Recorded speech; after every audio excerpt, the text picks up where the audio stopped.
বিসমিল্লাহির রহমানির রহিম। আসসালামু আলাইকুম। রাজশাহী কলেজ অনলাইন একাদশ শ্রেণীর ক্লাসে সবাইকে স্বাগত জানাচ্ছি। আশা করছি সবাই সুস্থ আছো, নিরাপদে আছো।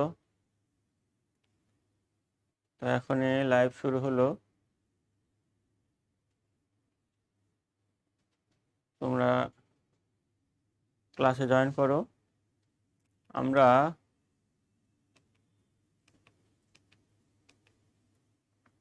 একটু আসতে শুরু করি, যারা এখনো জয়েন করেনি জয়েন করে নাও।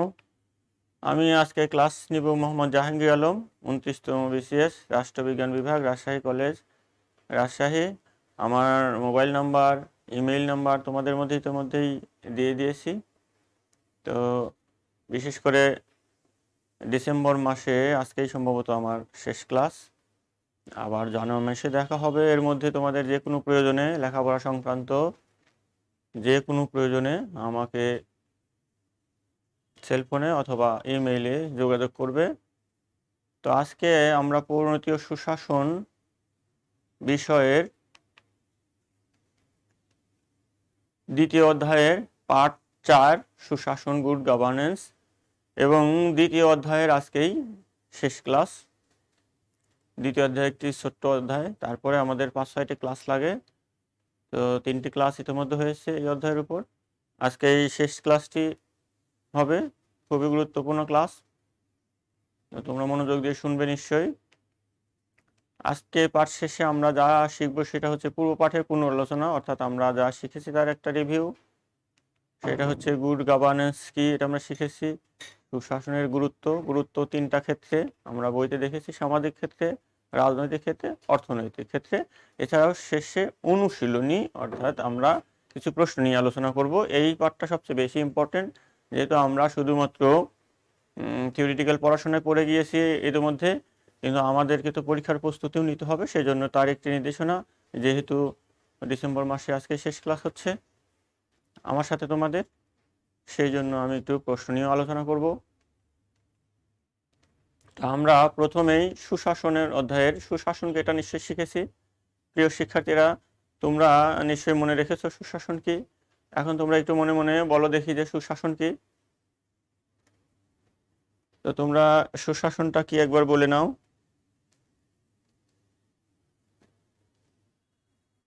নিশ্চয়ই তোমরা বলবে স্বচ্ছতা, জবাবদিহিমূলক, বৈধ গণতান্ত্রিক আইনি শাসন ব্যবস্থা ইত্যাদি। আমি বলবো না, কারণ এটা তোমাদের বলতে হবে।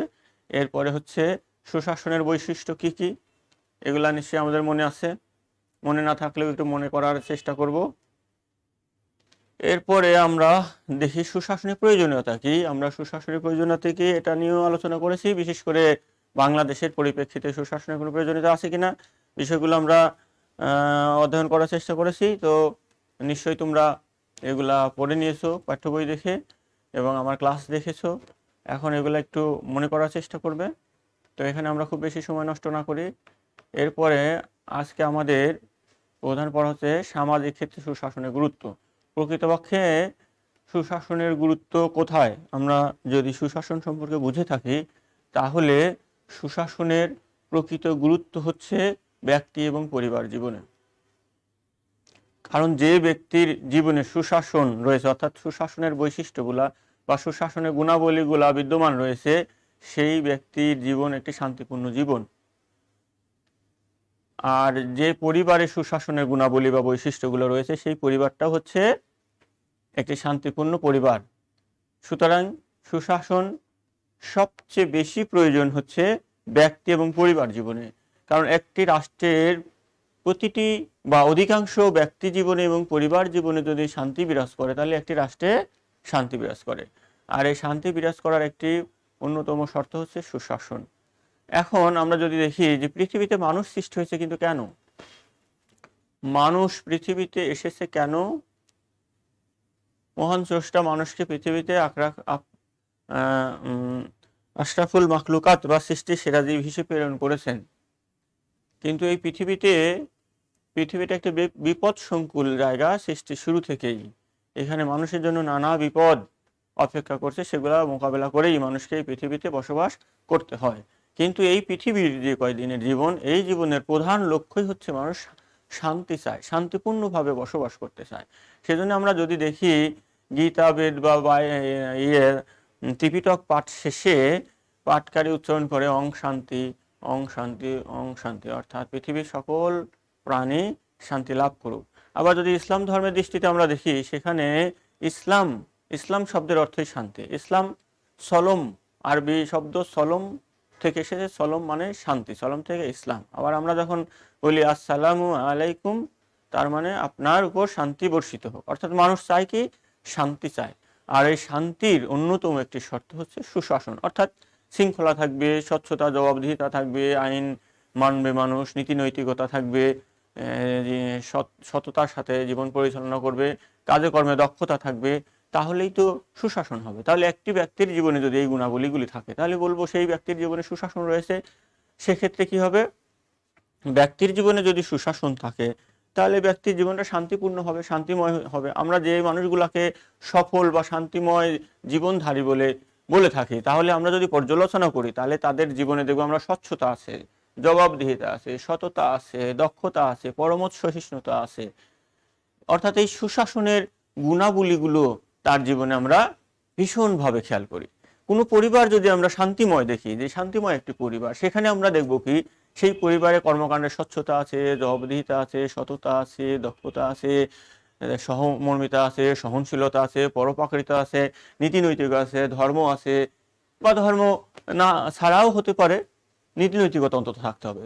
ধর্ম অথবা নীতি নৈতিকতা যে কোনো একটা থাকতেই হবে। ধর্ম মানে কিন্তু ওই লেবাসধারী ধর্ম না, প্রকৃত ধর্ম কখনোই অশান্তি সৃষ্টি করে না।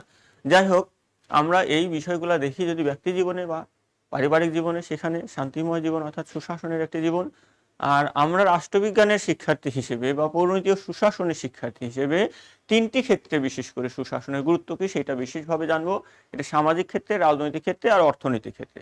কারণ আমরা এই তিনটা বিষয় নিয়েই মূলত আলোচনা করি, যদিও পরিবার এবং ব্যক্তিও আমাদের আলোচ্য বিষয়, কিন্তু আমাদের পাঠ্যক্রম হিসেবে এই তিনটা বিষয় আমাদের জানা দরকার। এখন প্রিয় শিক্ষার্থীরা, সামাজিক ক্ষেত্রে সুশাসনের গুরুত্ব কি, সুশাসন কি, এটা যদি আমরা বুঝে থাকি সত্যিকার অর্থে, সুশাসনের বৈশিষ্ট্যগুলা কি, এর প্রয়োজনীয় উপাদান কি, কিভাবে সুশাসন বাস্তবায়িত হয়, সুশাসনের প্রয়োজনীয়তা কি, এই বিষয়গুলো যদি আমরা বুঝে থাকি, তাহলে কি সামাজিক ক্ষেত্রে সুশাসনের গুরুত্ব এইটা কি নতুন করে পড়ার কোনো প্রয়োজন পড়ে?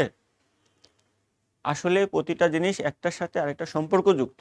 আগের বিষয়গুলো, আগের ক্লাসগুলো বা আগের পড়াগুলো আমরা যদি বুঝে থাকি বা পড়ে থাকি, তাহলে সামাজিক ক্ষেত্রে সুশাসনের গুরুত্ব কি এইটা নতুন করে বলার কোনো প্রয়োজন পড়ে না। তবেও যেহেতু আমাদের পাঠ্যক্রমের এইভাবে আসে, পরীক্ষায়ও আসে বা আসতে পারে, সেই জন্য আমরা একটু সংক্ষেপে দেখে নিই, কিন্তু আমাদের আজকে মূল আলোচনা হবে প্রশ্নোত্তর পর্বে। এখন গুরুত্ব কি? সুষ্ঠু সমাজ গঠন। সুষ্ঠু সমাজ কি? যে কোনো জিনিস সুষ্ঠু মানে ভালো, মানে কি তার ভালো ভালো বৈশিষ্ট্যগুলো থাকবে, তার গঠনশৈলীটা সুন্দর হবে। যে জিনিসের মধ্যে গঠনগত ত্রুটি রয়েছে, সেটা কি আমরা সুষ্ঠু বলতে পারি? তো কোনো সমাজে যদি গঠনগত ত্রুটি থাকে, সেখানে কি শান্তি শৃঙ্খলা যদি না থাকে, তাহলে কি সেটা সুষ্ঠু সমাজ হবে? সুষ্ঠু সমাজ সেইটাই যে সমাজে মানুষ বসবাস করে, শান্তিতে বসবাস করে, শান্তিপূর্ণ পরিবেশে বসবাস করে, আকাঙ্ক্ষিত একটি সমাজ। তো সেই সমাজ গঠন করার জন্য সুশাসন প্রয়োজন। কেন? কারণ সুশাসনের মধ্যে রয়েছে স্বচ্ছতা, জবাবদিহিতা, সততা, নীতি নৈতিকতা, দক্ষতা, আরো যত উপাদানগুলো আছে আমরা জানি। তো সেই ধরনের একটি সমাজ গঠন করতে হলে সুশাসনের প্রয়োজন রয়েছে। সুশাসন ছাড়া প্রকৃতপক্ষে কোনো সুষ্ঠু সমাজ কল্পনা করা যায় না। আমরা যদিও দেখি সুশাসন শব্দটি অতি সাম্প্রতিক, জাতিসংঘ এটাকে সামনে নিয়ে এসেছে, কিন্তু প্রকৃতপক্ষে সুশাসন সুদূর অতীতকাল থেকেই ছিল। যে সমাজ ব্যবস্থায়, যে রাষ্ট্র ব্যবস্থা সুন্দরভাবে চলতো, সেটাই মূলত সুশাসন ছিল আর কি।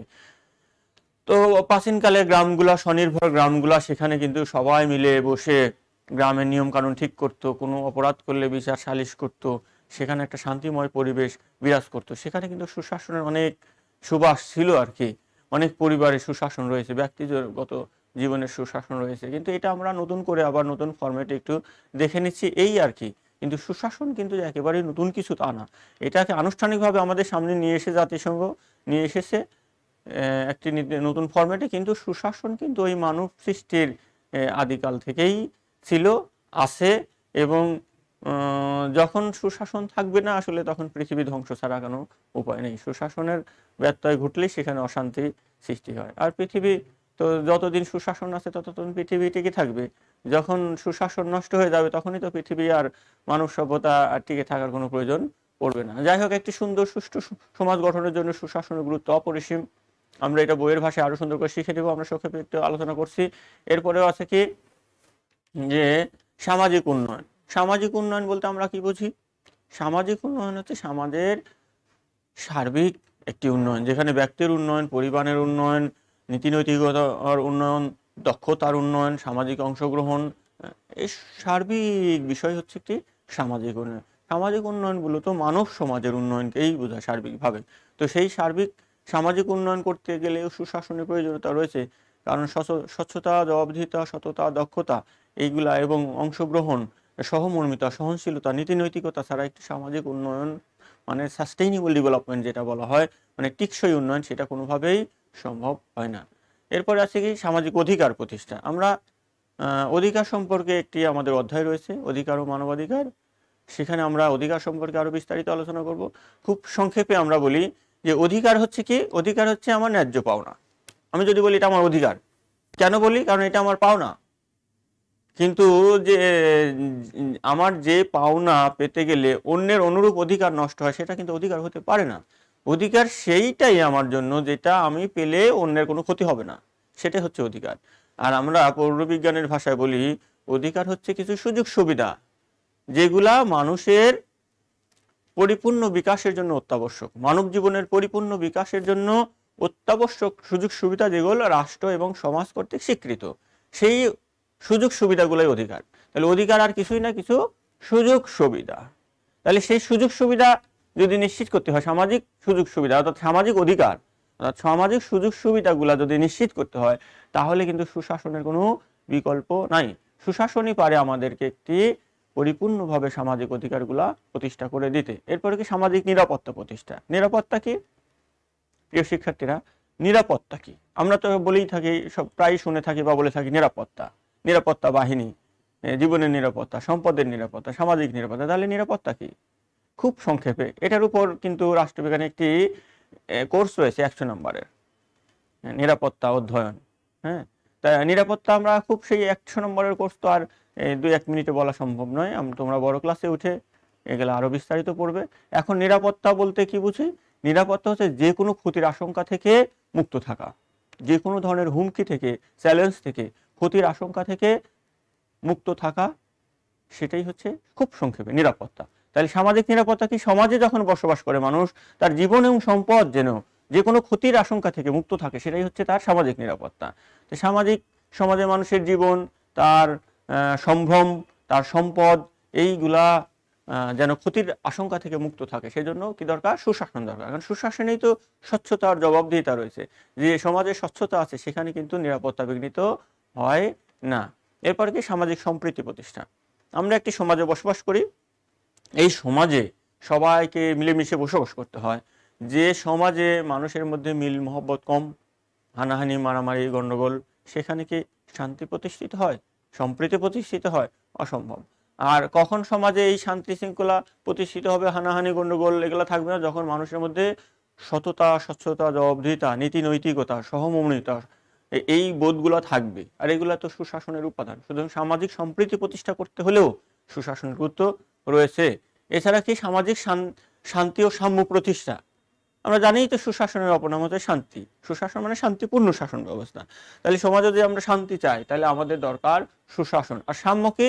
সাম্য হচ্ছে এই যে অধিকার বললাম না, কিছু সুযোগ সুবিধা, এই সুযোগ সুবিধা গ্রহণের ক্ষেত্রে সমতা। সাম্য মানে কিন্তু সাধারণ অর্থে বোঝা যায় সবাই সমান, কিন্তু সাম্য অর্থ সমান থেকে একটু ভিন্ন। যে সমান কিন্তু অধিকার ভোগের ক্ষেত্রে সমান। অর্থাৎ যেমন শিক্ষায় সাম্য মানে সবাই শিক্ষা অংশগ্রহণ করার সমান সুযোগ সুবিধা লাভ করবে। ধনী দরিদ্র বা বংশ মর্যাদা বা ধর্ম বর্ণ বা এলাকা ভেদে কেউ এটা ভেদাভেদ করা যাবে না। এখন বলতে পারো যে অনেকেই তো রাজশাহী কলেজে ভর্তি হতে চেয়েছিল, পারলো না, সেটা তার ব্যর্থতা। কিন্তু এখানে ভর্তি হওয়ার সাম্য সবার রয়েছে, অর্থাৎ সবাই সমান সুযোগটা পেয়েছে। এখন সেই সুযোগ কে নিতে পেরেছে আর কে নিতে পারে নাই সেটা তার ব্যক্তিগত ব্যর্থতা, কিন্তু রাজশাহী কলেজে ভর্তি হওয়ার ক্ষেত্রে সাম্য রয়েছে। এরকম রাষ্ট্রের প্রতিটা ক্ষেত্রেই সবার জন্য অংশগ্রহণের সমান সুযোগ থাকে, কাউকে বঞ্চিত করা যদি না হয় তাহলে সেখানে কিন্তু সাম্য। তাহলে সমাজে এরকম সবার অংশগ্রহণ, সবার সুযোগ সুবিধা নিশ্চিত করা, এটা করতে গেলে সুশাসন আবশ্যক। এরপর কি দুর্নীতিমুক্ত সমাজ। যে সমাজে দুর্নীতি পরিপূর্ণ সেই সমাজ কখনো শান্তিপূর্ণ কাঙ্ক্ষিত হতে পারে না। আর এই দুর্নীতিমুক্ত সমাজ গঠন করতে হলে লাগবে সুশাসন। এরপরে কি আছে যে মানবাধিকার প্রতিষ্ঠা। মানবাধিকার কি জিনিস আমি আগে বলেছি, এর উপর একটি অধ্যায় আমাদের রয়েছে, অধিকার ও মানবাধিকার। আমরা তখন আরো বিস্তারিত আলোচনা করব।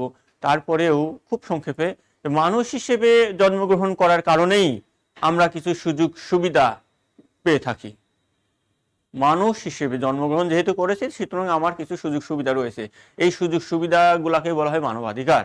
আর এই মানবাধিকার পরিপূর্ণভাবে প্রতিষ্ঠিত হলেই ব্যক্তি জীবনে পরিপূর্ণতা আসে, অন্যথায় ব্যক্তি জীবনে অপূর্ণতা থেকে যায়। যেমন তোমরা বনসাই দেখেছো নিশ্চয়ই, বনসাই মানে ছোট্ট গাছ, একটি বটবৃক্ষকে ছোট্ট একটি গাছে পরিণত করে, এটা বলা হয় বনসাই। অনেকেই নিশ্চয়ই দেখেছো, বা টেলিভিশনে ইন্টারনেটে দেখেছো, বা অনেকেই সরাসরি দেখেছো। বিভিন্ন বিভিন্ন বৃক্ষ মেলায় এটা খুব দেখা যায়, অনেকে শখ করে এটা তৈরি করে আর কি। তো বনসাই দেখো, একটি বটবৃক্ষকে কত ছোট করে ফেলা হচ্ছে, তার মানে কি তাকে বিভিন্ন সুযোগ সুবিধা থেকে বঞ্চিত করা হচ্ছে, তাকে কম পুষ্টি দেওয়া হচ্ছে, একটা টবের মধ্যে রাখা হচ্ছে, আলো কম দেওয়া হচ্ছে, ডালপালা ছেটে ফেলা হচ্ছে, তাহলে সে ছোট থাকতে বাধ্য হচ্ছে। তাহলে মানুষকে যদি এরকম সুযোগ সুবিধা থেকে বঞ্চিত করা হয়, শিক্ষার অধিকার থেকে, স্বাস্থ্যের অধিকার থেকে, খাদ্যের অধিকার থেকে, বাক স্বাধীনতার অধিকার থেকে, ভোটাধিকার থেকে, এরকম বিভিন্ন সুযোগ সুবিধা থেকে যদি বঞ্চিত করা হয় তাহলে মানুষের কিন্তু পরিপূর্ণ বিকাশ হবে না, ওই বনসাইয়ের মতো মানুষ বেঁচে থাকবে, বনসাই হয়ে যাবে আর কি। তো মানবাধিকার প্রতিষ্ঠা করতে হলে আমরা জানি কি লাগবে, সুশাসন। সুতরাং সামাজিক ক্ষেত্রে সুশাসন এই গুরুত্বগুলা রয়েছে। এখন আমরা দেখব রাজনৈতিক ক্ষেত্রে সুশাসনের গুরুত্ব কি। রাজনৈতিক ক্ষেত্রে কি সুশাসনের কোনো গুরুত্ব আছে? তাহলে তোমরা নিশ্চয়ই বলতেছো এক কথায় যে হ্যাঁ, রাজনৈতিক ক্ষেত্রে সুশাসনের গুরুত্ব রয়েছে। আমি বলি যে ব্যক্তি এবং পরিবার জীবনের পরেই সবচেয়ে বেশি সুশাসনের গুরুত্ব বা প্রয়োজনীয়তা হচ্ছে রাজনৈতিক ক্ষেত্রে। কিন্তু রাজনীতি বিজ্ঞানের শিক্ষার্থী হিসাবে যদি আমাকে বলতে হয় তাহলে বলবো সুশাসন সবচেয়ে বেশি প্রয়োজন রাজনৈতিক ক্ষেত্রে। কারণ রাজনীতি এমন একটি প্রক্রিয়া, এমন একটি বিষয় যা ব্যক্তির সার্বিক জীবনকে নিয়ন্ত্রণ করে, সমস্ত জীবনকে নিয়ন্ত্রণ করে। মানুষ, যে মানুষটা বলে আমি রাজনীতি করি না, রাজনীতি করব না, করছি না, সেই লোকটা কি রাজনীতির বাইরে থাকতে পারে? একটু চিন্তা করে দেখো। রাজনীতি মানুষকে এত বেশিভাবে প্রভাবিত করে যা অন্য কোনো বিষয় এত গভীরভাবে প্রভাবিত করে না। জীবনের প্রতিটি অংশে রাজনীতি নিয়ন্ত্রণ করে। যখন তোমরা অনার্স পড়াশোনা করবে, সে যে সাবজেক্টেই পড়ো না কেন এই বিষয়গুলো তোমাদের পড়তে হবে। রাষ্ট্রবিজ্ঞান তোমার মানে এটা কমপ্লিমেন্টারি সাবজেক্ট হিসাবে প্রতিটা ছাত্রছাত্রীকে পড়তে হবে। তখন তোমরা আরো বিস্তারিত জানতে পারবে যে রাজনীতি আসলে কি, কিভাবে মানুষের জীবনকে রাজনীতি নিয়ন্ত্রণ করে থাকে। এখন যদি তুমি বলো, খুব সংক্ষেপে একটু বলি, যে আমি তো রাতে ঘুমিয়েছিলাম, এখন আমাকে রাজনীতি কি করে নিয়ন্ত্রণ করলো? আমি তো এখন পড়ছি, আমাকে রাজনীতি কি করে নিয়ন্ত্রণ করলো? এখন দেখো, তোমার তো এখন থাকার কথা, ক্লাসে থাকার কথা ছিল, কিন্তু রাষ্ট্র বলেছে এখন সব ক্লাস বন্ধ। তোমার তো ক্লাসে থাকার কথা, তুমি এখন বাসায় থেকে কেন পড়াশোনা করছো? কারণ রাজনীতি তোমাকে, অর্থাৎ রাষ্ট্র যা করছে সবই রাজনীতি। রাজনীতি তোমাকে নিষেধ করেছে না ক্লাসে যাওয়া যাবে না, আবার রাষ্ট্র বলতেছে যে তুমি এখন অনলাইনে ক্লাস করো।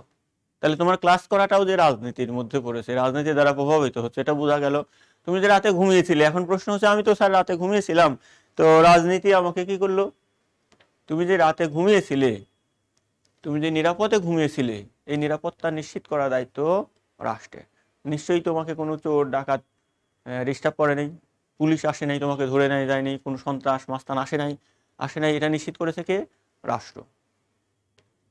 সেজন্যই তুমি সারা রাত ঘুমিয়েছিলে, তোমাকে কেউ ডিস্টার্ব করেনি। আর যদি রাষ্ট্র এটা নিশ্চিত না করতো তাহলে তোমার কি ঘুম হতো?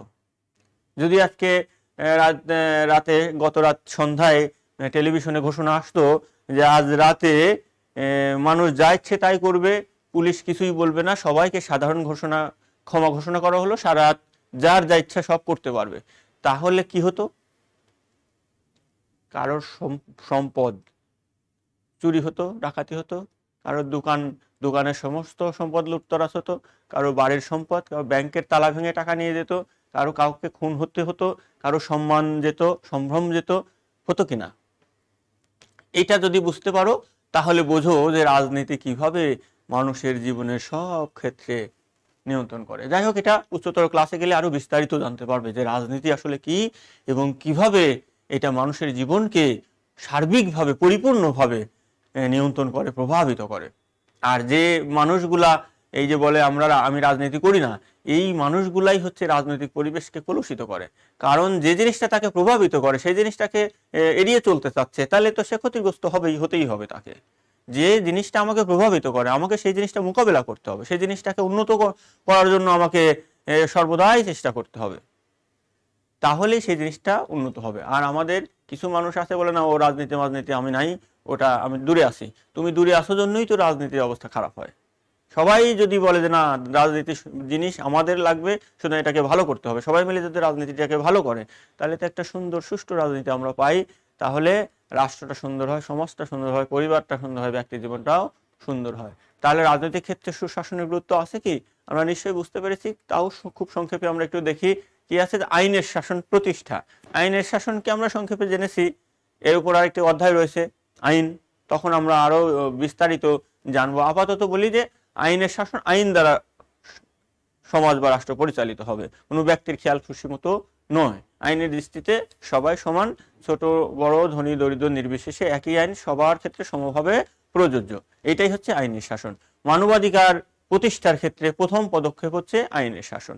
তাহলে এই আইনের শাসন প্রতিষ্ঠিত করতে গেলে তাহলে কি লাগবে? সুশাসন। সুশাসন ছাড়া পরিপূর্ণ আইনের শাসন প্রতিষ্ঠা করা অসম্ভব। কারণ যেখানে স্বচ্ছতা, জবাবদিহিতা থাকবে না, সততা আর দক্ষতা থাকবে না, সেখানে কি করে আইনের শাসন প্রতিষ্ঠিত হবে? আরো তো অন্যান্য উপাদান রয়েছেই। অন্তত এই সুশাসনের 4টি উপাদান যদি আমরা বিশেষভাবে দেখি, স্বচ্ছতা, জবাবদিহিতা, আর কি সততা এবং দক্ষতা, এই 4টা জিনিস প্রতিষ্ঠিত হলে বলা যায় যে সুশাসন মোটামুটি প্রতিষ্ঠিত হয়ে গেছে। তাহলে সেখানে স্বচ্ছতা আর জবাবদিহিতা প্রতিষ্ঠিত মানেই হচ্ছে আইনের শাসন প্রতিষ্ঠা, যেখানে সবাই আইন মানবে। স্বচ্ছতা মানে কি? আইন মানবে। আর জবাবদিহিতা মানে কি? আমি যা করব আইন মেনে করব এবং সবাইকে জানাই করব। অর্থাৎ রাষ্ট্রীয় কর্মকাণ্ডে যারা পরিচালিত করে সাথে জড়িত, তারা যে কাজই করবে সেটা আইন মেনে করবে এবং সবাইকে জানাবে, কোনো কিছু লুকোচুরি করবে না। এটাই তো জবাবদিহিতা। তাহলে এইটা করতে হলে, আইনের শাসন প্রতিষ্ঠিত করতে হলে সুশাসন লাগবে। এরপর রাজনৈতিক উন্নয়ন। রাজনৈতিক উন্নয়ন কি? এদিকটা আগে যে বললাম, রাজনৈতিক উন্নয়ন হচ্ছে একটি রাষ্ট্রে সুশৃঙ্খল শান্তিপূর্ণ পরিবেশ প্রতিষ্ঠা করার লক্ষ্যে যে সকল কর্মকাণ্ড, সেগুলো হচ্ছে রাজনৈতিক উন্নয়ন কর্মকাণ্ড। এখন রাজনৈতিক উন্নয়ন কি? একটি সুন্দর পরিপূর্ণ রাষ্ট্র প্রতিষ্ঠার ক্ষেত্রে গণতন্ত্র প্রতিষ্ঠা করা, মানুষের অধিকার প্রতিষ্ঠা করা, সুষ্ঠু নির্বাচনের ব্যবস্থা করা, এরকম অনেকগুলা ব্যবস্থা রয়েছে, বিষয় রয়েছে। এই বিষয়গুলো যদি উন্নয়ন করতে হয় তাহলে সুশাসন ছাড়া আর কোনো বিকল্প থাকে না। এরপরে কি? ন্যায় বিচার প্রতিষ্ঠা। সমাজের মানুষ কি চায়? ন্যায় বিচার চায়। মানুষ কিন্তু মূলত শান্তি চায়। শান্তির সাথে ন্যায় বিচার ওতপ্রোত ভাবে জড়িত। যেখানে ন্যায় বিচার নাই সেখানে শান্তি থাকতে পারে না, অসম্ভব। তুমি নিজে একটু চিন্তা করে দেখো যে তোমার উপর যদি কোনো অন্যায় করা হয়, তোমার মনে কি শান্তি থাকে? কোনো পরিবারের উপর যদি অন্যায় করা হয়, সেই পরিবারে কি শান্তি থাকে? কোনো সমাজের, কোনো রাষ্ট্রের উপর যদি অন্যায় করা হয়, তাহলে কি সেই রাষ্ট্রে শান্তি থাকতে পারে? তাহলে শান্তির অন্যতম পূর্ব শর্ত কি? ন্যায় বিচার।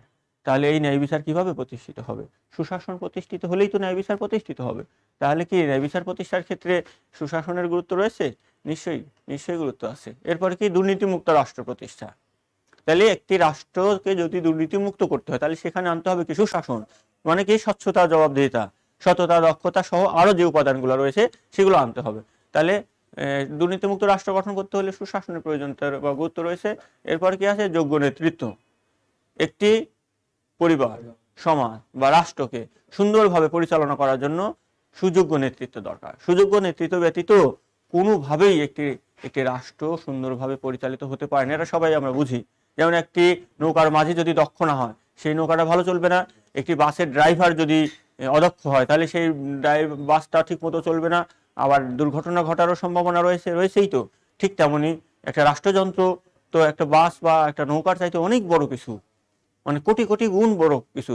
সেইখানে যদি যোগ্য নেতৃত্ব না থাকে, অর্থাৎ রাষ্ট্র যে পরিচালনা করবে সেই রাষ্ট্রের ড্রাইভারটা যদি যোগ্য না হয়, তাহলে রাষ্ট্র যে ভালো চলবে না এটা তো আমরা সবাই বুঝি। শুধু রাষ্ট্র কেন, রাষ্ট্রের প্রতিটি অঙ্গ সংস্থা সেখানে যারা পরিচালনা করবে, যেমন একটা কলেজ পরিচালনা করবে, যে কলেজের প্রিন্সিপাল উনি তো একজন নেতা, তাহলে সেই নেতা যদি যোগ্য না হয় তাহলে কি কলেজটা সুন্দর হবে?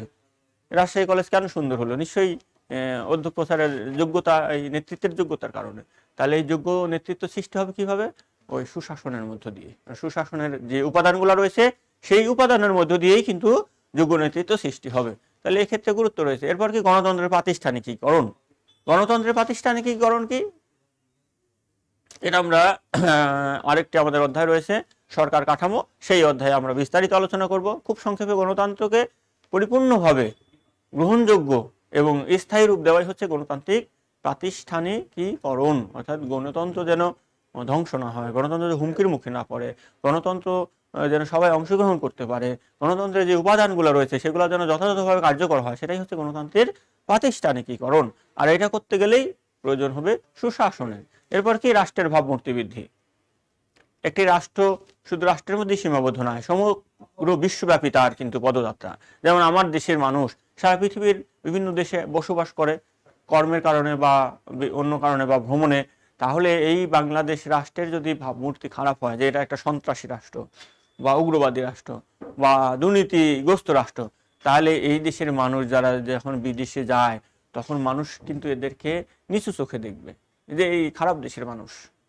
যেমন আমরা একটা বিশেষ এলাকার মানুষকে বলি এই এলাকার বা এই গ্রামের লোক বা এই পরিবারের লোক ভালো না, তাহলে আমরা যখন বিশ্ব দরবারে বিশ্ব পরিবারে প্রবেশ করব, তাহলে কিন্তু আমাদের যদি রাষ্ট্রের ভাবমূর্তি খারাপ হয় তাহলে আমাদের কি অবস্থা হবে। যেমন 2002 বিশ্বকাপে, তোমরা হয়তো খুব ছোট ছিলে, 2002 সালে বিশ্বকাপে কোরিয়াতে ছিল বিশ্বকাপ ফুটবল খেলা। আমাদের দেশের অনেক মানুষ ফুটবলের টিকিট কেটে এবং প্লেনের টিকিট কেটে কোরিয়াতে খেলা দেখতে গিয়েছিল, কিন্তু কোরিয়া বাংলাদেশে অনেক মানুষকে ঢুকতে দেয়নি, বলেছে এটা একটা সন্ত্রাসী রাষ্ট্রের মানুষ, এই খেলা দেখতে এসে তারা যদি সন্ত্রাসী কর্মকাণ্ড ঘটায় তাহলে এই খেলাটা ভণ্ডুল হবে। তাহলে দেখো রাষ্ট্রের ভাবমূর্তির কি প্রয়োজনীয়তা রয়েছে। আমাদের দেশে অনেক মানুষ বিদেশে শ্রমিক হিসেবে কাজ করে বা ব্যবসা বাণিজ্য করে, তাহলে আমাদের দেশের ভাবমূর্তি যদি ওই রকম হয় যে সন্ত্রাসী বা উগ্রবাদী বা জঙ্গিবাদী বা দুর্নীতিগ্রস্ত, তাহলে ওই দেশের মানুষ আমাদের দিকে কোন দৃষ্টিতে তাকাবে? এটাই হচ্ছে রাষ্ট্রের ভাবমূর্তি। সারা পৃথিবীতে রাষ্ট্রের ভাবমূর্তিকে বৃদ্ধি করতে হলে, উন্নত করতে হলে সুশাসন প্রতিষ্ঠিত করতে হবে। সুশাসন প্রতিষ্ঠিত করলে সারা পৃথিবীতে রাষ্ট্রের ভাবমূর্তি প্রতিষ্ঠিত হবে। আর রাষ্ট্রের ভাবমূর্তির সাথে ব্যক্তির ভাবমূর্তি কিভাবে জড়িত নিশ্চয়ই বুঝেছো। যখন বিদেশে যাবে তখন বুঝবে যে রাষ্ট্রের ভাবমূর্তি খারাপ হলে মানুষ সেই দেশের মানুষকে কত নিচু চোখে দেখে, আর যে দেশের যে রাষ্ট্রের ভাবমূর্তি উন্নত সেই দেশের মানুষকে কত উঁচু চোখে দেখে। যেমন জাপানের মানুষ পৃথিবীর যে দেশেই যাক, পৃথিবীর প্রতিটা রাষ্ট্রে গেলে তারা কি অনার লাভ করে জানে, যে জাপান থেকে এসেছে। জার্মানির মানুষ কোনো দেশে গেলে কি অনারটা লাভ করে। বুঝতে হবে এখানেই যে রাষ্ট্রের ভাবমূর্তির কি প্রয়োজন। আর আমরা বলি যে আমরা রাজনীতি করবো না, দূরে থাকবো, রাজনীতি করবো না, রাষ্ট্রের ভাবমূর্তি যখন নষ্ট হবে তখন বিদেশে আমরা গেলে বুঝবো যে রাষ্ট্রের ভাবমূর্তির কি প্রয়োজন আর রাজনীতি আমাকে কিভাবে প্রভাবিত করে। তা না পর্যন্ত আসলে পরিপূর্ণ আমরা বুঝতে পারছি না। যখন তোমরা কেউ বিদেশে যাবে লেখাপড়ার উদ্দেশ্যে বা কর্মের উদ্দেশ্যে বা ভ্রমণে, তখন বুঝতে পারবে যে রাষ্ট্রের ভাবমূর্তি কি প্রয়োজন। জাপানের নাগরিকদের পৃথিবীর অধিকাংশ রাষ্ট্রে কোনো ভিসা লাগে না, গেলে এয়ারপোর্টে সিল মেরে দেয়, শুধু জাপানি পাসপোর্ট থাকলেই হয়ে যায়। কারণ কি, তাদের ভাবমূর্তি জানে যে এরা কোনো সন্ত্রাসী না, এরা কোনো জঙ্গিবাদী না, এরা কোনো দুর্নীতিগ্রস্ত না, এরা কোনো 2 নম্বরই করবে না, এই রাষ্ট্রের কোনো ক্ষতি করবে না, বরং এই রাষ্ট্রের উন্নতি হবে। তারা এসেছে এই আমার দেশে পদধূলি দিতে এসেছে, এটাই অনেক বড়। সুতরাং তাদেরকে তাড়াতাড়ি ভিসা সিল মেরে দিচ্ছে যে যাও ঠিক আছে আমার দেশে ঘোরো বেড়াও ব্যবসা করো যা ইচ্ছা তাই করো, কোনো অসুবিধা নাই। তাহলে দেখো রাষ্ট্রের ভাবমূর্তির কি প্রয়োজনীয়তা। এরপরে কি আন্তর্জাতিক শান্তি ও নিরাপত্তা। তাহলে আমরা পরিবারের ব্যক্তির জীবনে শান্তি, পরিবারের জীবনে শান্তি, রাষ্ট্রের জীবনে শান্তি, এখানে কি শেষ না। একটা রাষ্ট্র কিন্তু একা না, সমগ্র এই পৃথিবীর সমস্ত রাষ্ট্রগুলোকে নিয়েই এই বিশ্ব। আর এই বিশ্বায়নের যুগে কোনো রাষ্ট্রই একা থাকতে পারে না, কোনো রাষ্ট্র একা শান্তিতেও থাকতে পারে না। পার্শ্ববর্তী কোনো রাষ্ট্রে যদি অশান্তি সৃষ্টি হয় সেই বাতাস কিন্তু পাশের রাষ্ট্রেও লাগে। সুতরাং সারা পৃথিবীতে শান্তিপূর্ণ পরিবেশ প্রতিষ্ঠিত হলে সব দেশেই শান্তিপূর্ণ প্রতিষ্ঠিত হয়। যেমন বিশ্বযুদ্ধ যদি লেগে যায় তাহলে কোনো রাষ্ট্র কি শান্তিতে থাকবে? এই যে বর্তমান করোনা পরিস্থিতি সারা পৃথিবীকে কি শান্তিতে রেখেছে? তাহলে বুঝতে হবে যে সারা পৃথিবীতে অর্থাৎ আন্তর্জাতিক শান্তি ও নিরাপত্তা প্রতিষ্ঠিত করতে গেলেও কিন্তু আমাদের সুশাসন প্রতিষ্ঠিত করতে হবে। তাহলে রাজনৈতিক ক্ষেত্রে সুশাসনের গুরুত্ব আছে। তো আমি মাত্র কয়েকটা পয়েন্টে আলোচনা করলাম, আরো অনেক পয়েন্ট হয়তো আছে, কোনো বইতে বেশি কম, আরো এই পয়েন্ট বা এর বাইরে পয়েন্ট ইত্যাদি, এগুলা আমাদের পড়ে নিতে হবে। মূলত আমরা জেনে গেছি যে রাজনৈতিক ক্ষেত্রে সুশাসনের গুরুত্ব আছে। আমি গুরুত্বপূর্ণ পয়েন্টগুলো আলোচনা করেছি, চেষ্টা করেছি, আর বাকিটা তোমাদের পড়তে হবে, এবং না বুঝলে সেখানে আমি তো আবার পরে তোমাদেরকে ডিটেলস বোঝানোর চেষ্টা করবো ইনশাআল্লাহ। এরপরে কি অর্থনৈতিক ক্ষেত্রে সুশাসনের গুরুত্ব আছে কি? অর্থনৈতিক ক্ষেত্রে সুশাসনের গুরুত্ব নিশ্চয়ই আছে, তোমরা নিশ্চয়ই বুঝতে পেরেছো যে হ্যাঁ আছে। তাহলে কি আছে? অনেকগুলো পয়েন্ট হয়তো আছে, আমরা গুরুত্বপূর্ণ কয়েকটা পয়েন্ট দেখতে পারি যে কি অর্থনৈতিক উন্নয়ন। উন্নয়ন কি? প্রথম যদি প্রশ্ন আসে উন্নয়ন জিনিসটা কি, নিশ্চয়ই তোমরা জানো যে উন্নয়ন কি, এই শব্দটার সাথে পরিচিত। তাহলে উন্নয়ন কি বলো দেখি? উন্নয়ন হচ্ছে কাঙ্ক্ষিত পরিবর্তন, এমন একটা পরিবর্তন যে পরিবর্তনটা আমি চাই, আমি যেদিকে পরিবর্তন চাই সেই দিকে পরিবর্তন হওয়াটাই হচ্ছে উন্নয়ন। আর অর্থনৈতিক কি? যে আর্থিক বিষয়দের সাথে সম্পর্কিত বিষয়গুলো আমরা অর্থনৈতিক বলি। অর্থাৎ অর্থনৈতিক ক্ষেত্রে আমার কাঙ্ক্ষিত পরিবর্তনই হচ্ছে অর্থনৈতিক উন্নয়ন। জিডিপির প্রবৃদ্ধি বৃদ্ধি যেমন একটা, যেমন পরিবারের ব্যক্তি জীবনের অর্থনৈতিক উন্নয়ন মানে কি আমার আয় রোজগার বাড়বে, আমার জীবন মান বাড়বে। রাষ্ট্রের জীবনের অর্থনৈতিক উন্নয়ন কি? যে রাষ্ট্রের জাতীয় প্রবৃদ্ধি বাড়বে, গড় মাথাপিছু আয় বাড়বে, নাগরিকদের গড় জীবনমান বাড়বে, এটাই তো অর্থনৈতিক উন্নয়ন। আর এই অর্থনৈতিক উন্নয়নের ক্ষেত্রে কি সুশাসনের গুরুত্ব আছে? রাষ্ট্রীয় কর্মকাণ্ডের যে অর্থ ব্যাপক অর্থ, বিশাল অঙ্কের একটা অর্থ আয় হয় এবং ব্যয় হয়, আমরা বলেছি এই আয় ব্যয়ের ক্ষেত্রে যদি স্বচ্ছতা জবাবদিহিতা না থাকে তাহলে তো এখানে সঠিক উন্নয়ন হবে না। তাহলে এই অর্থনৈতিক উন্নয়ন যথাযথ উন্নয়ন করতে হলে কি করতে হবে? এখানে স্বচ্ছতা জবাবদিহিতা এবং সততা এবং দক্ষতা লাগবে, এবং অন্য উপাদান তো যদি বাদেও দিই, এই চারটা যদি ধরি তাহলে কি হবে? অর্থনৈতিক যে রাষ্ট্র যে আয় করে, এই যে লাখ লাখ সরকারি কর্মচারীদের বেতন, রাষ্ট্রের অর্থনৈতিক উন্নয়নে যে রাস্তা দিয়ে চলছে, রাস্তায় উন্নয়ন হচ্ছে, হ্যাঁ এইগুলা, এই যে কারেন্ট আসতেছে, কারেন্টের না হলে তুমি বিদ্যুৎ বিল দিচ্ছ মাস শেষে, কিন্তু রাস্তা দিয়ে যে চলতেছো এর তো রাস্তার বিল মাস শেষে পরিশোধ করছো না। তাহলে এই টাকাগুলো কে দিচ্ছে? এই টাকাগুলো রাষ্ট্র দিচ্ছে। রাষ্ট্র কোথা থেকে পেলো? তুমি কোনো না কোনোভাবে দিয়েছো, ভ্যাট ট্যাক্সের মাধ্যমে। বাংলাদেশের সমস্ত মানুষ দিয়েছে, দেশের বাইরে এবং বাইরে যারা ভিতরে বাইরে সবাই কিন্তু দিয়েছে। এইভাবেই তো অর্থনীতিটা এসেছে। তারপর উন্নয়ন হচ্ছে কিভাবে? যে জনগণের টাকা আবার জনগণের কল্যাণে, জনগণ টাকা দিয়েছে সুতরাং জনগণ রাস্তা দিয়ে হাঁটবে, সেই রাস্তাটাকে সুন্দর করে দিতে হবে। এখন এই কর্মকাণ্ডগুলো যদি স্বচ্ছতা জবাবদিহিতা এবং সততা বিশেষ করে দক্ষতার সাথে না হয়, যে সব আছে দক্ষ নাই, এমন একটা কন্ট্রাক্টরকে কাজ দেওয়া হলো, সে দক্ষভাবে রাস্তা নির্মাণ করতে পারতেছে না, 1 মাসের মধ্যে রাস্তা উঠে যাচ্ছে, তাহলে তার দক্ষতার অভাব। সততা আছে, স্বচ্ছতাও আছে, জবাবদিহিতাও আছে, কিন্তু দক্ষতা নাই। তাহলে কি হবে? অর্থনৈতিক উন্নয়নের ক্ষেত্রে এই বিষয়গুলো নিশ্চিত করতে হবে। তাহলে সেখানে কি সুশাসনের গুরুত্ব আছে কি? নিশ্চয়ই, নিশ্চয়ই আছে। এরপরে কি? যে দারিদ্র্য নিরসন। দারিদ্র্য মানব জীবনের জন্য অভিশাপ। মানব জীবনের অভিশাপ হচ্ছে দারিদ্র্য। দারিদ্র্য মানুষ দেখো কত অশান্তিতে আছে, খাদ্য পাচ্ছে না, বস্ত্র পাচ্ছে না, এই শীতে কত কষ্টে আছে, ওষুধ পাচ্ছে না, চিকিৎসা পাচ্ছে না, শিক্ষা পাচ্ছে না, বিনোদন পাচ্ছে না, কত কিছু থেকে বঞ্চিত।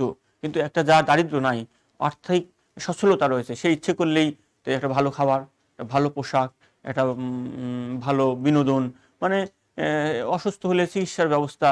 তাহলে দেখো ধনী মানুষগুলো অসুস্থ হলে দ্রুত চিকিৎসা করে ফেলতেছে, তাহলে তারা কত সুখে শান্তিতে আছে। আর যে মানুষগুলো টাকা নাই, দরিদ্র, একটা প্রয়োজনীয় ওষুধ কিনতে পারছেন, তারা কষ্টে আছে। সেজন্য বলে দারিদ্র্য হচ্ছে মানব জীবনের অভিশাপ। আর এই অভিশাপ নিরসন করতে হলে, দারিদ্র্য নিরসন করতে হলে কি লাগবে? সুশাসন। সুশাসন ছাড়া সার্বিকভাবে দারিদ্র্য নিরসন করা কোনো রাষ্ট্রের পক্ষে সম্ভব নয়। কারণ রাষ্ট্রের আয় উন্নয়ন, আয় এবং ব্যয় যদি স্বচ্ছতা জবাবদিহিতা সততা দক্ষতার সাথে না ঘটে, তাহলে এই টাকা যে কোথায় চলে যাবে কেউ বুঝতেই পারবে না। তাহলে সুতরাং এই অর্থনৈতিক ক্ষেত্রে অর্থাৎ দারিদ্র্য নিরসনের ক্ষেত্রে সুশাসনের গুরুত্ব রয়েছে। এছাড়াও কি আছে? মানব সম্পদ উন্নয়ন। মানব সম্পদ পৃথিবীর সবচেয়ে বড় সম্পদ। মানে পৃথিবীর সমস্ত সম্পদ পড়ে থাকবে যদি মানুষ না থাকে। মানুষই তো এই সম্পদগুলোকে কাজে লাগায়। যেমন জাপানে কোনো লোহার খনি নাই, কিন্তু পৃথিবীর সবচেয়ে উন্নত মানের লোহাগুলা জাপানে তৈরি হয়। কিভাবে উন্নত মানের লোহা? যে তোমার ল্যাপটপের ওজন কত কেজি হতে পারে, তুমি যে ল্যাপটপটা ইউজ করো, এটা তো লোহা আর প্লাস্টিকের, তাই না? এটা কতটুকু ওজন হতে পারে, দাম কত? আর তোমার বাড়িতে কত লোহা পড়ে আছে, কত মন মন বা কেজি কেজি, বা লোহার দোকানে ওইটা কত টাকা? তাহলে একটা লোহাকে কত মূল্যবান করতে পেরেছে তারা, অথচ তাদের কোনো লোহার খনি নাই, নিয়ে এসেছে কে করেছে? জাপানের মানুষগুলা। জাপানের মানুষগুলাকে যদি জাপান থেকে সরাই দেওয়া হয় তাহলে কি হবে? জাপানের কোনো মূল্য থাকবে? তাহলে একটা পৃথিবীতে, এই পৃথিবীর সবচেয়ে মূল্যবান সম্পদ কোনটা? মানব সম্পদ। কারণ মানুষই পৃথিবীটাকে সুন্দরভাবে পরিবর্তন করে, হয় সুন্দর বা অসুন্দরের দিকে। তা মানুষ যদি সুন্দর হয়, সৃজনশীল হয়, জাপানিদের মতো জার্মানিদের মতো হয়, তাহলে সেখানে ওই রকম হয়। আর যদি উল্টাটা হয় তাহলে কেমন হবে বোঝাই যাচ্ছে। সুতরাং এই মানব সম্পদের উন্নয়ন হচ্ছে সবচেয়ে জরুরি, এবং সেটার জন্য সুশাসন লাগবে। এরপরে কি আছে? যে অর্থনৈতিক সাম্য প্রতিষ্ঠা, অর্থাৎ অর্থনৈতিক সুযোগ সুবিধার ক্ষেত্রে সবার সমান অধিকার থাকবে, কাউকে কম বেশি করা যাবে না। যেমন কেউ ব্যবসা করতে পারবে, কেউ করতে পারবে না, তা হবে না। কেউ বেশি ট্যাক্স দিবে, কেউ কম ট্যাক্স দিবে, তা হবে না। কোনো এলাকায় বেশি উন্নয়ন হবে, কোনো এলাকায় কম হবে, তা হবে না। এই যে একটা, এই অর্থাৎ সমতা বিরাজ করবে, এটাই হচ্ছে অর্থনৈতিক সাম্যের জন্য সুশাসন দরকার। এরপরে আছে, আমরা যদি এরপরেও দেখি যে বিদেশের উপর নির্ভরশীলতা হ্রাস। এই যে আমাদের মতো দরিদ্র দেশগুলো, তার অর্থনৈতিক উন্নয়ন বা বিভিন্ন অর্থনৈতিক কর্মকাণ্ডের জন্য বিদেশের উপর নির্ভরশীল। তো এই বিদেশের উপর নির্ভরশীল হওয়া কি খুব সম্মানের বিষয়? যে তুমি যখন কারো কাছে টাকা ধার চাও বা দান আশা করো যে আমাকে এটা দিয়ে দাও, তাহলে কি এটা সম্মানের বিষয়? রাষ্ট্রের ক্ষেত্রেও এমন ঘটে। রাষ্ট্র যখন বিদেশের কাছে, অন্য রাষ্ট্রের কাছে হাত পাতে যে আমাকে এটা দান করো বা আমাকে ঋণ দাও, তাহলে কিন্তু রাষ্ট্রের মাথা নিচু হয়। সুতরাং এই বিদেশের উপর নির্ভরশীলতা হ্রাস করতে হলে অর্থনৈতিক উন্নয়ন করতে হবে, এবং সুশাসনের পথ ধরেই করতে হবে। এরপরে কি আছে? যে ব্যবসা বাণিজ্যের উন্নয়ন। ব্যবসা বাণিজ্যের উন্নয়ন কিভাবে করতে হবে? যে ব্যবসা ক্ষেত্রে যদি স্বচ্ছতা, জবাবদিহিতা, নিয়ম কানুন এবং আমলাতান্ত্রিক জটিলতা দূর হয়, ব্যবসার সুন্দর একটা পরিবেশ সৃষ্টি হয়, তাহলে কি ব্যবসায়ীরা সুন্দরভাবে ব্যবসা করতে পারবে। শুধু দেশে নয়, বিদেশেও যখন মানুষগুলো যাবে, রাষ্ট্রের ভাবমূর্তি যখন ভালো হবে, তখন কি এই আমাদের দেশের মানুষগুলা যখন বিদেশে ব্যবসা করতে যাবে, তখন তারা কি পাবে? বিদেশ থেকে একটা ভালো মানে ভাবমূর্তি পাবে, তাদেরকে সাদরে গ্রহণ করবে। না, এই দেশের মানুষ ভালো ব্যবসা করে, সৎ, দেশের কোনো ক্ষতি করবে না, তাহলে সেখানে ব্যবসা বাণিজ্যের একটা ভালো সুযোগ পাবে। আর উল্টোটা হলে অনেক অসুবিধায় পড়ে যাবে আর কি।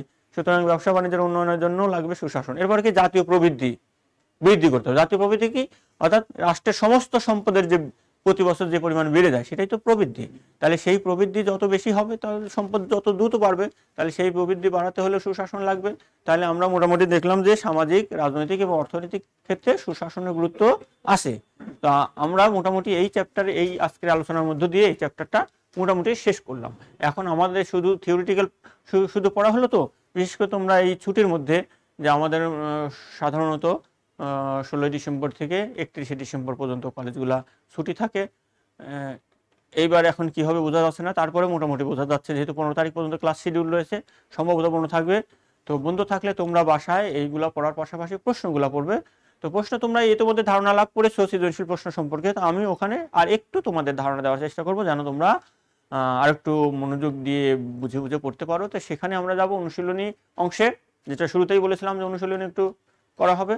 তো এমসিকিউ টেস্ট, তোমরা জানো যে আমাদের পরীক্ষাগুলো দুইটা সিস্টেম হবে, একটা এমসিকিউ আর সিকিউ।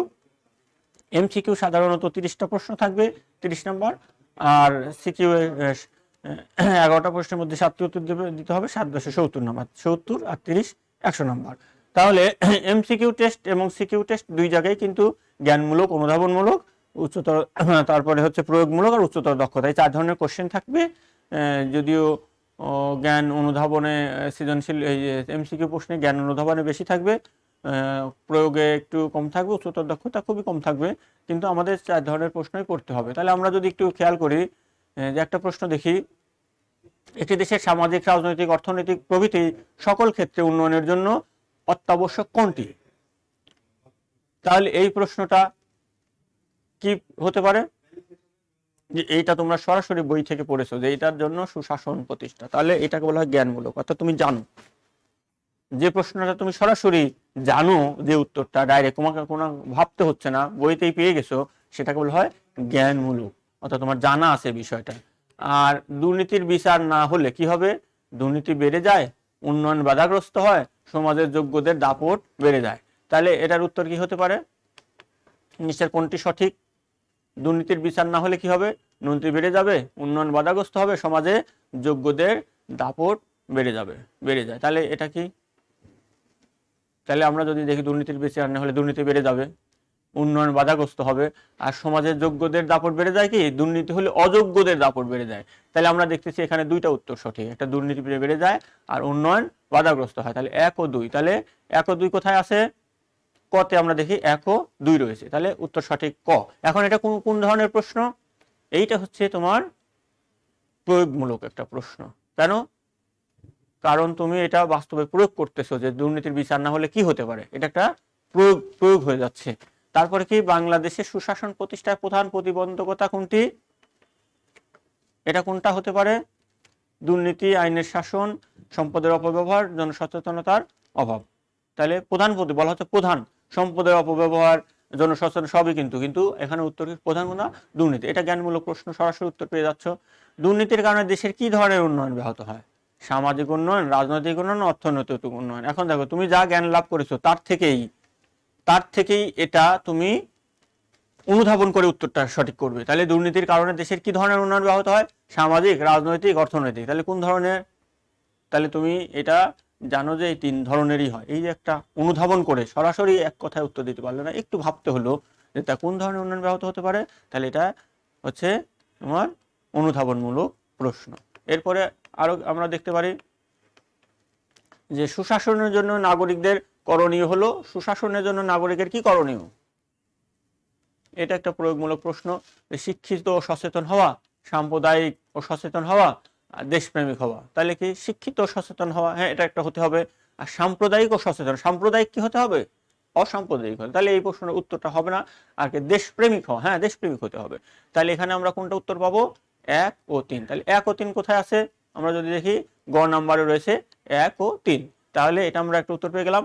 এবার দেখো যেটা উচ্চতর প্রয়োগ এবং উচ্চতর দক্ষতা 2 ধরনের প্রশ্নই থাকে। এই প্রশ্নটা একটা উদ্দীপক সহকারে একটা প্রশ্ন থাকবে। যেমন হক সাহেবের দেশের শাসন প্রক্রিয়ায় জনগণের পরিপূর্ণ অংশগ্রহণ, আইনের শাসন, তথ্যের অবাধ প্রবাহ, জনগণকে উন্নত সেবাদান, কর্তৃপক্ষের দায়বদ্ধতা ও সাম্য বিরাজ করছে। তাহলে উদ্দীপকটিতে কোন ধারণাটির প্রতিফলন আমরা দেখতে পাই? হক সাহেবের দেশের শাসন প্রক্রিয়ায় জনগণের পরিপূর্ণ অংশগ্রহণ, আইনের শাসন, তথ্যের অবাধ প্রবাহ, জনগণকে উন্নত সেবা দান, কর্তৃপক্ষের দায়বদ্ধতা ও সাম্য বিরাজ করছে। তাহলে উদ্দীপকটিতে কোন ধরনের ধারণাটির প্রতিফলন আমরা দেখতে পাচ্ছি? তাহলে কি কি আছে? জনগণের পরিপূর্ণ অংশগ্রহণ আছে, আইনের শাসন আছে, তথ্যের অবাধ প্রবাহ আছে, জনগণ উন্নত সেবা দেওয়া হচ্ছে, আর কি? কর্তৃপক্ষের দায়বদ্ধতা, আবার সাম্য বিরাজ করছে। তাহলে কি থাকতে পারে? আমলাতন্ত্র আছে, গণতন্ত্র আছে, আইনের শাসন আছে। তাহলে আমরা এখানে দেখি সব বিবেচনায় কি থাকতে পারে? সুশাসন। তাহলে এটা কিন্তু আমরা একটা প্রয়োগমূলক প্রশ্ন পেয়ে গেলাম। আর একটা কি 7 নম্বর প্রশ্ন যদি দেখি, উক্ত বিষয়টি প্রতিফলন ঘটায় হক সাহেবের দেশে মানুষের মৌলিক অধিকার সংরক্ষিত হচ্ছে, বিদেশি শক্তির উপর নির্ভরশীলতা বৃদ্ধি পাচ্ছে, বিচার বিভাগের স্বাধীনতা বৃদ্ধি পাচ্ছে। তাহলে এই বিষয়গুলো থাকার কারণে, অর্থাৎ পরিপূর্ণ অংশগ্রহণ, আইনের শাসন, তথ্যের অবাধ প্রবাহ, জনগণকে উন্নত সেবা দান, কর্তৃপক্ষের দায়বদ্ধতা ও সাম্য বিরাজ করার ফলে কি কি থাকতেছে? মানুষের মৌলিক অধিকার কি সংরক্ষিত হচ্ছে থাকাই হওয়ারই কথা, সাম্য বিরাজ করছে। যেখানে বিদেশি শক্তির উপর নির্ভরশীলতা কি বৃদ্ধি পাচ্ছে? বিদেশি শক্তির উপর নির্ভরশীলতা কি বৃদ্ধি পাচ্ছে? এগুলো থাকলে তো বৃদ্ধি পাওয়ার কথা নয়। আর বিচার বিভাগের স্বাধীনতা কি বৃদ্ধি পাচ্ছে? হ্যাঁ এগুলো থাকলে তো বিচার বিভাগের স্বাধীনতা বৃদ্ধি পাওয়ারই কথা। তাহলে আমরা দেখব যে 7 নম্বরে 1 এবং 3 এই দুইটাই সঠিক উত্তর। আর বিদেশি শক্তির উপর নির্ভরশীলতা বৃদ্ধি পাচ্ছে না, বরং হ্রাস পাবে। তাহলে আমরা 1 ও 3 কোনখানে আছে আমরা যদি খুঁজি, তাহলে দেখব যে গতে 1 ও 3 রয়েছে। তাহলে আমরা উত্তরগুলা পেয়ে গেলাম। এইভাবে প্রশ্নের উত্তরগুলো তোমরা খুঁজে নেওয়ার চেষ্টা করবে। এখন বইতে কিছু প্রশ্ন স্যাম্পল কোশ্চেন দেওয়া আছে, এইগুলো জাস্ট মডেল, এইগুলো আসবে এমন কোনো কথা নয়, হঠাৎ করে দিয়ে একটা আসতেও পারে। তবে তোমাকে এই ধরনের প্রশ্ন রেডি রাখতে হবে মনে মনে। তুমি যতই পড়বে ততই তোমার প্রশ্নগুলো রেডি থাকবে, তোমার কোনো টেনশন হবে না। অর্থাৎ তোমার জানা থাকলে তুমি যত প্রশ্ন ঘুরে পেঁচায় আসুক না কেন, তো তুমি সেটা উত্তর দিতে পারবে। আর সৃজনশীল প্রশ্নের একটি শর্ত রয়েছে যে প্রশ্ন রিপিট হবে না, মানে একই প্রশ্ন অন্যবার পরীক্ষায় আসবে না। তাহলে কি একই ইনফরমেশন নিয়ে কোনো প্রশ্ন আসবে না, একই উত্তর নিয়ে প্রশ্ন আসবে, কিন্তু প্রশ্নটা একটু ঘুরিয়ে পেঁচিয়ে দেওয়া হবে। তো যে জানে সে কিন্তু এটার উত্তর করতে পারবে, আর যে জানে না সে একটু ঘুরাই দিলেই সে আর ধরতে পারবে না। তাহলে প্রথম পরীক্ষা ভালো করার প্রথম শর্ত কি? পড়তে হবে, পাঠ্য বই প্রচুর পড়তে হবে। নোট গাইড পড়ে এখানে খুব একটা লাভ হবে না, কেননা প্রশ্ন রিপিট হবে না, আর একটু ঘুরিয়ে দিলেই তুমি আর ধরতে পারবে না। সেজন্য পাঠ্য বই ভালো করে পড়তে হবে। এরপরে আমরা একটি সিকিউ অর্থাৎ লিখিত প্রশ্ন বা লিখিত প্রশ্নের একটি উদাহরণ দেখি। যে এখানে আমরা দেখি একটি প্রশ্নের ফরম্যাট আমরা দেখি, যেখানে ক খ গ ঘ থাকে, উপরে একটি উদ্দীপক থাকে। এই উদ্দীপক পড়ে ক খ গ ঘ এর উত্তর দিতে হয়। এখানে ক জ্ঞানমূলক অর্থাৎ সরাসরি বই থেকে আসে, খ পর্যন্ত তোমার অনুধাবন প্রশ্ন, এটাও তোমার বইয়ের আকারে আলোকে তোমার নিজের ভাষায় লিখতে হবে। আর গ ঘ এই দুইটা তোমাকে উদ্দীপক থেকে উত্তর করতে হবে। তাহলে এইটা কিন্তু খুব ইম্পর্টেন্ট যে ক খ তুমি নিজের মতো করে উত্তর দিতে পারছো, কিন্তু গ ঘ তোমাকে সৃজন তোমাকে এই উদ্দীপকে অনুসারে উত্তর করতে হবে, উদ্দীপকের বাইরে তুমি যেতে পারবে না। এই জন্যই বলা হচ্ছে এই সৃজনশীল প্রশ্নের অপর নাম কাঠামোবদ্ধ প্রশ্ন, অর্থাৎ যে প্রশ্ন তোমাকে একটি নির্দিষ্ট কাঠামোর মধ্যে বেঁধে ফেলবে। যেমন সুশাসনের উপাদানগুলো, গ প্রশ্ন যদি আমরা দেখি উদ্দীপকের আলোকে, এই শব্দটা দুইটা শব্দ দিয়ে কেটে দেই তাহলে কি হবে? যেমন আমরা যদি দেখি এই উদ্দীপকের আলোকে এইটুকু আমরা বাদ দিই, সুশাসনের উপাদানগুলো ব্যাখ্যা করো, তাহলে কিন্তু তুমি নিজের ইচ্ছা মতো সুশাসনের যে উপাদান এইটা তুমি ব্যাখ্যা করতে পারবা। তুমি যা যা জানো সব লিখে দিলা, কিন্তু এইটা থাকার কারণে কি হলো? তোমাকে একটা বেঁধে ফেলা হলো একটা ছকের মধ্যে, যে এই ছকের বাইরে তুমি যেতে পারবে না। অর্থাৎ উদ্দীপকে সুশাসন অনেকগুলো উপাদান রয়েছে, কিন্তু এই উদ্দীপক কোন উপাদানের কথা বলেছে সেটা তুমি বলো। এখন তুমি সুশাসনের উপাদানগুলো জানো না, তাহলে উদ্দীপক থেকে তুমি কোন শব্দটা, এখানে অনেকগুলো শব্দ রয়েছে, তাহলে কোন কোন শব্দ তুমি বেছে নিবা? তাহলে ওই শব্দগুলা তখনও বাঁচতে পারবা যখন তোমার বইয়ের জ্ঞান রয়েছে।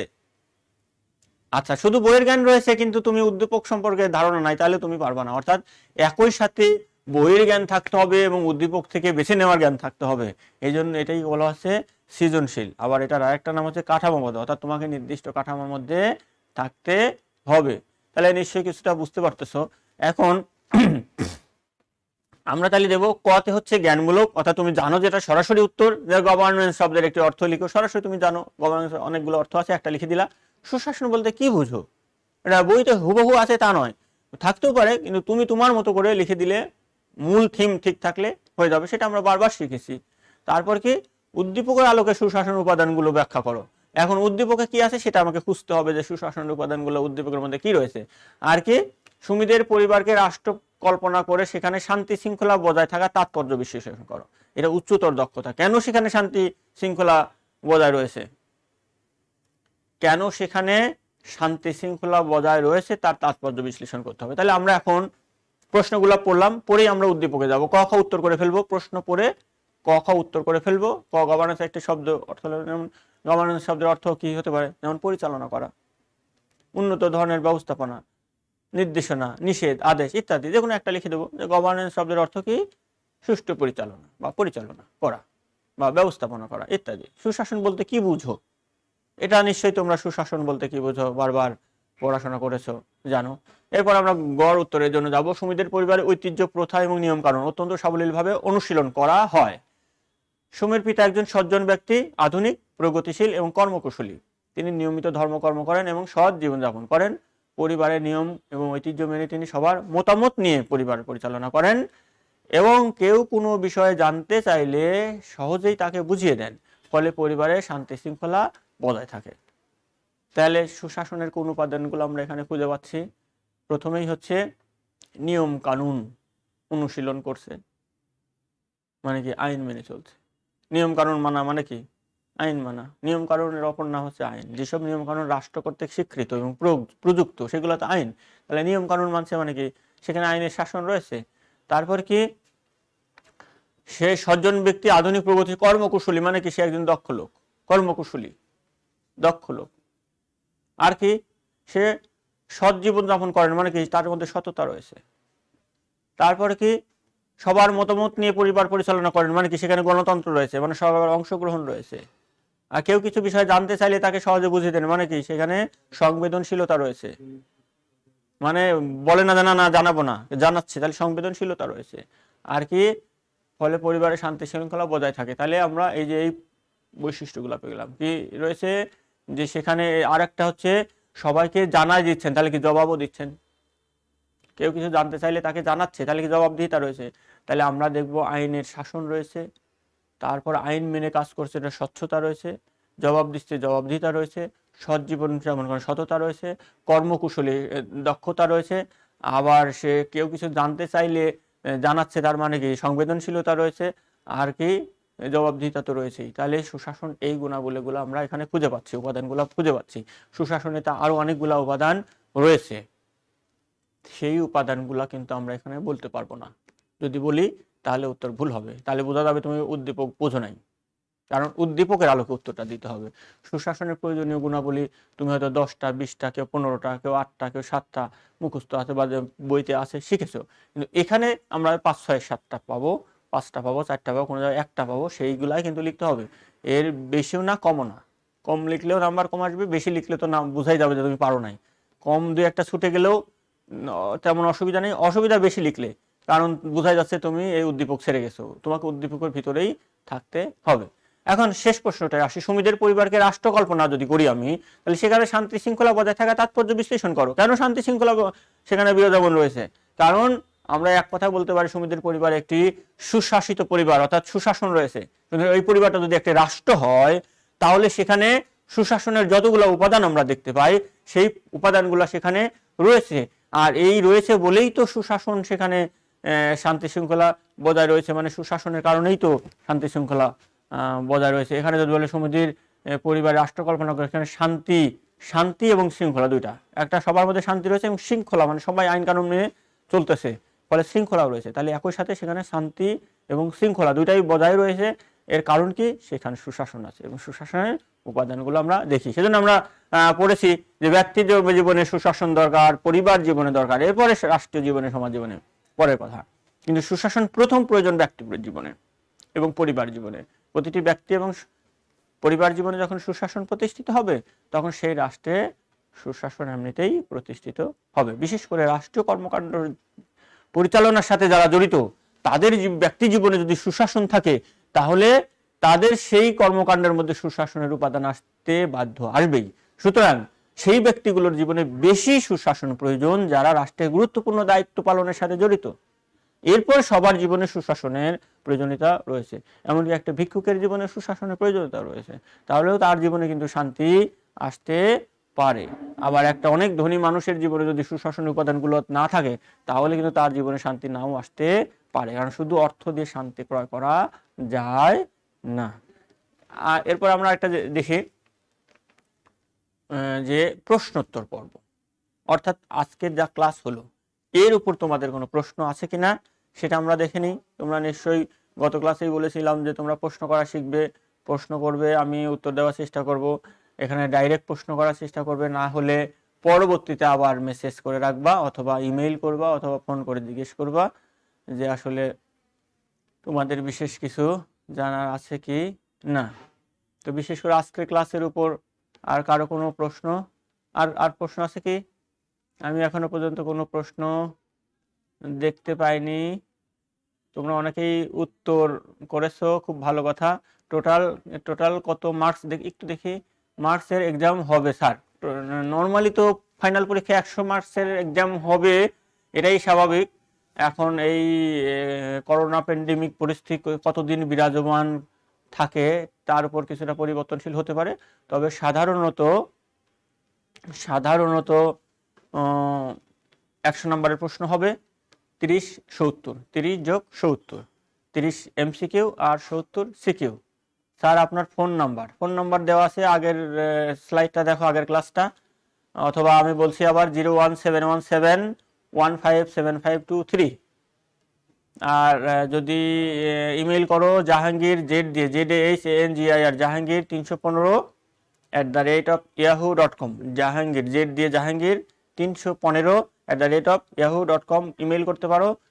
আর যদি ফেসবুক মেসেঞ্জারে খুঁজতে চাও, তাহলে মোহাম্মদ জাহাঙ্গীর আলম, MOH দিয়ে মোহাম্মদ পূর্ণ লিখবা, জাহাঙ্গীর জেড দিয়ে আলম লিখে সার্চ করো, পেয়ে যাবা, সেখানেও অ্যাড হয়ে যেতে পারো ফেসবুকে, মেসেঞ্জারে। তাহলে মেসেঞ্জারে খুব সহজেই আমার সাথে বিভিন্ন প্রশ্ন করতে পারবা, উত্তর পেয়ে যাবা আশা করি। আর সেল নাম্বার তো থাকলোই।